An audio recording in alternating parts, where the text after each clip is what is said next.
Një tjetër projekt i rëndësishëm me rëndësi strategjike për sigurinë energjetike i shtot kryeqytetit nën stacioni elektrik Tirana 3 në zonën e Petrelës. Ministri i Infrastrukturës dhe Energjisë Enea Karakashi inspektoi punimet në këtë projekt, teksa tha se investimet të tilla do të shtrihen në të gjithë vendin për të garantuar furnizim të qëndrueshëm dhe cilësor. Ky investim është një investim shumë i rëndësishëm për sigurinë energjetike të Tiranës, pasi krijon një lidhje unazore me pjesë tjera në stacioneve të Tiranës. Dhe gjitha këto investime janë në linjë të drejtë me gjitha investimet që ne po bëjmë në Shqipëri, për sa i përket jo vetëm uljes humbjeve, por investime në zona turistike, bregdetare.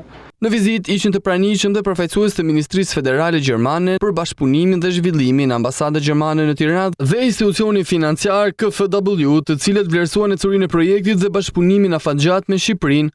Unë kam ardhur me delegacionin gjerman për të vazhduar bashkëpunimin ton shumë të mirë prej shumë vitesh. Jam shumë e gëzuar që në stacioni i ri do të jetë në operim së shpejti, i cili do të sjellë jo vetëm siguri në furnizim me energji për banorët e Tiranës, por edhe zhvillim ekonomik.